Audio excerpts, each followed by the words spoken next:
Okay, so we're getting ready to take a look at the process for doing the embryo flushing and then the embryo transferring. If you've watched the prior videos on artificial insemination, you'll notice that a lot of the process is identical to what's done for artificial insemination. It's just that there's a little bit of a variation in here where there you did everything in the abdominal cavity. For these two, you'll be pulling the uterine horns outside of the abdominal cavity. So basically, what ends up happening is you'll have the ewe or doe that's been prepped, bring them over, tilt them up. You'll make the incisions just like you did for artificial insemination. You'll insert the cannula for the scope on the left, and then on the right side, you're inserting the cannula initially so you can help move any internal fat or potential organs that didn't move when you put the air into the abdominal cavity. And you'll remove that cannula and make the incision slightly larger. And you'll use some forceps to grab hold of the uterine horns and pull them through that small incision. Once you get both of them through, you can use some gauze to help put a little bit of pressure in there so they don't slide back in. And you'll prep the uterine horns. So at the base of the larger end of the uterine horn, you'll make an incision, and this is where the catheter for the embryo flushing catheter to be inserted. And then you'll go up there to the very tip or the very small end of the uterine horn and make another incision. And that's where you're going to insert the catheter for your embryo flushing fluid. Basically, what will end up happening is you'll take a syringe and you're going to push the flushing fluid through. And what that should do is, since the embryos have not attached to those uterine horns yet, is that fluid moving through the uterine horn will carry those embryos out into your flushing catheter into a dish used to catch those embryos. And then you'll do that on both sides because obviously if you artificially inseminated both sides, you're going to have embryos potentially on both sides. So you'll get all those embryos collected, and then you'll have somebody that will go through with a microscope and actually take a look at and view those embryos, sort out the good ones from the bad ones, and make sure that it's labeled as far as who the donor was and who the sire was for those embryos. Once done with the flush, a little sutures put in there where that incision was made to insert those catheters, just so that the uterine horn will heal up correctly. It's absorbable sutures. And then for the final part of it, they'll go through and actually suture up that larger incision area. And you'll notice that the first set of sutures put in is the very inner abdominal wall area that's sutured together. And then there's another layer of sutures that's put in. That's the tissue between the abdominal wall and the outer skin. And then again, on the outer skin, sutures will be put in. Those are absorbable sutures are put in. Normally with absorbable sutures, you'll see probably a week to 10 days for them to absorb. It may take them a little bit longer. It just kind of depends. But roughly at the 14-day mark, typically those sutures, absorbable sutures, are already absorbed. And then once done, the dough will be taken, some alley shield will be put over the incision sites, and then they'll be released and monitored just to make sure there's no excessive bleeding from the incisions and make sure that the sedative wears off. If you're doing the embryo transfer, where you're actually putting embryos into your recipients, process is the same. You bring those uterine horns out so you have access to them. Same thing with making the incisions for being able to, it's just on this, you only need the one incision so you can put the embryos into the uterine horn. And you'll do that down there at the larger area of the actual uterine horn. So that kind of covers what you'll see. It's a little more invasive than the actual artificial insemination, but it's still not overly invasive.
I did the first one last week.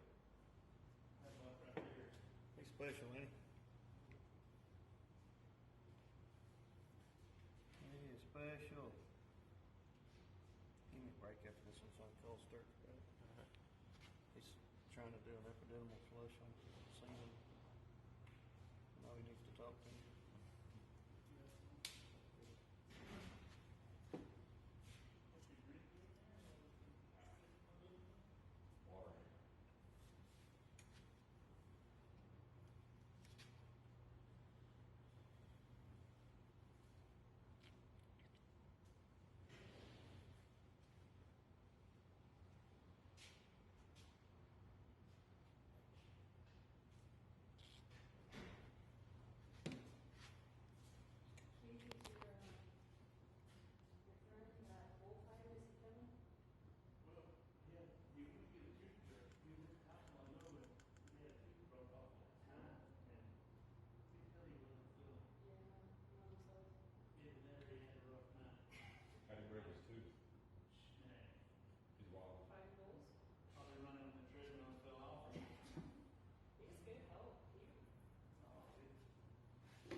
one in here